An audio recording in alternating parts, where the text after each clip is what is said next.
Prime Minister Justin Trudeau is sharing more this morning about the Liberals' new child benefit program. The program will give families who make less than $30,000 a year $533 a month for each child under 6. Those families will also receive $450 a month for children 6 to 17 years old. And joining us now live from Ottawa is Prime Minister Justin Trudeau. Prime Minister Trudeau, thank you so much for joining us this morning. It's a pleasure to be here, Tammie. Well, first off, can you tell us a little bit about the changes to the child benefit program? Well, basically what we did was we took all the various child benefit programs that are out there. We bundled them together into one simple Canada child benefit that's going to drop monthly into 9 out of 10 Canadian families' accounts, and it's more generous for those 9 out of 10 Canadian families. It gives support so people can buy healthier groceries, pay for summer camp, pay for back to school supplies, an average of about $200 more every month for 9 out of 10 Canadian families. So this is going to be a meaningful boost to families right across the country, and the best thing is it's tax-free, so they're not going to have to pay back at tax time any of the fresh benefits coming in that'll be starting to land today in families' bank accounts. Okay, and as you mentioned, it is tax-free, and if families want to find out a little bit more ahead of time as to, how much they're going to be getting, they can do so. There's a calculator that they can actually put in their incomes. Yeah, there's a calculator, but the fact is that once you once you check your bank balance at the end of the day today, you should see that compared to the child benefits you got last month, this month it's increased significantly. We know that to create a strong economy, it's about investing in families. It's about making sure that people have a little extra support in terms of raising their kids, in terms of getting the family off to a right start, and that's what we're doing. And it's not just for low-income families, although it's extraordinarily generous for low-income families. It's going to lift about 300,000 kids out of poverty across the country. But middle-class families will see a significant benefit as well. 9 out of 10 families right across the country will see more generous benefits arriving as of today. And that's going to make a big difference in a lot of families' lives. Right, and it's going to be based on your annual income, your tax return as well, your tax income that you file every year. Not everyone's going to get more money this time around, but you're saying that this is fair. It's spread out a little better for families who actually really do need it.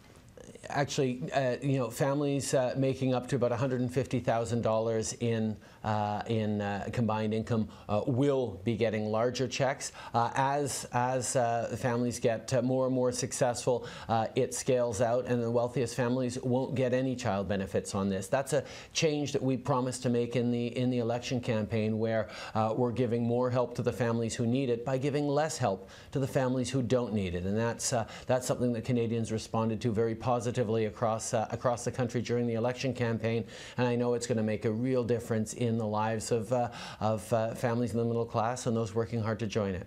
Okay, there has been some criticism of the new plan, saying that it might not take effect when people really need it in terms of their benefits from last year. So we know that this is based on your 2015 income tax return, but there may be some families who in the last few months or weeks may have lost a job or an income in the house and won't get that excess benefit. What do you say to that? Obviously, we're concerned about anyone who's facing tough times, and losing a job is never an easy thing. And we're looking at ways to support people facing through difficult times. That's why we've boosted DI benefits across the country, and we're looking at other ways of helping. But child benefits are means tested, and they're going through the same system that was in place last year in terms of evaluating income and responding to needs. So, quite frankly, the help that 9 out of 10 Canadian families are getting is going to make a significant difference, and that'll be helping a lot of people across the country. Okay, great. Thanks very much. And the child benefit plan, it was a key part of the budget, your first budget as Prime Minister of Canada. When it comes now to other promises within the budget, you had also mentioned that there was going to be a hefty amount that was going to be dedicated to First Nations here in Canada. How is that going to be rolled out, and is that already coming?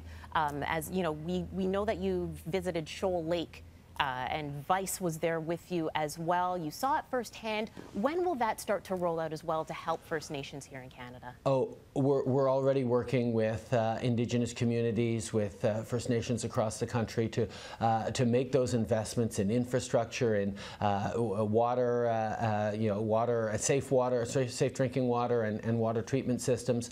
We're trying to make sure that we get active on this right away, because there's far too many families, not just in Shoal Lake, but right across the country, who are facing undue hardship because of underinvestment in their communities, and that's a commitment we made. We're talking about over $8 billion towards Indigenous investments, and we're making sure that that's spent responsibly, but as quickly as possible.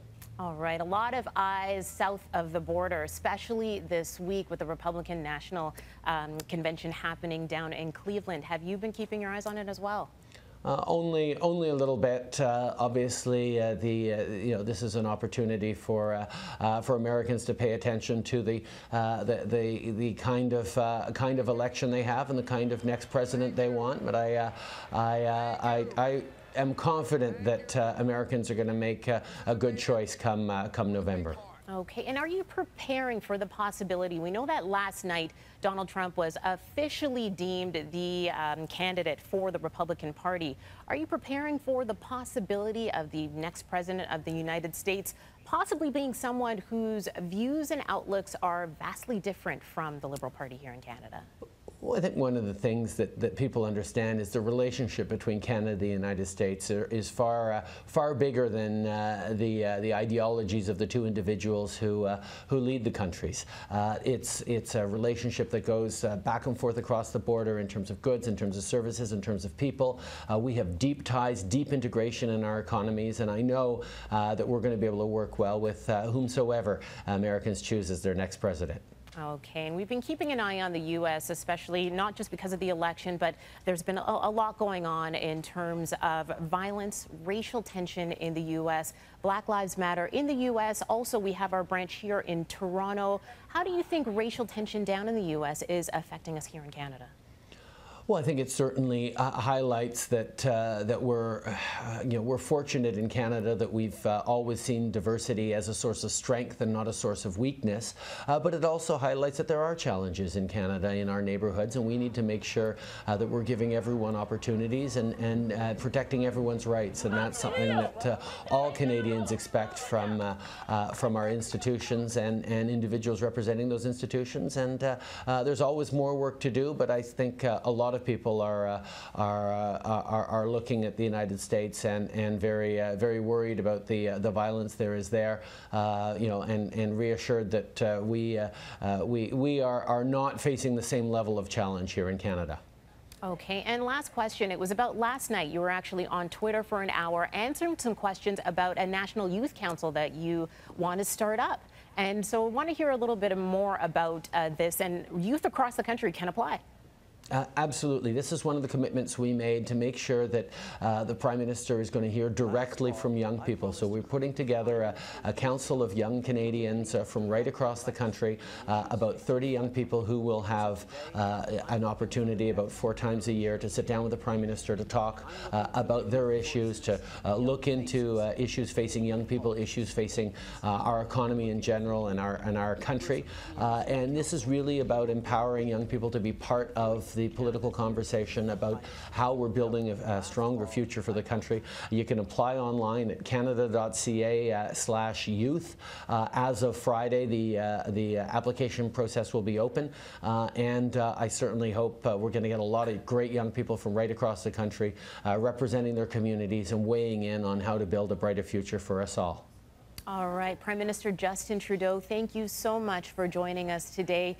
Really appreciate you talking and taking the time out to speak with us. Great pleasure to be here this morning, Tammie. Thank you. Right.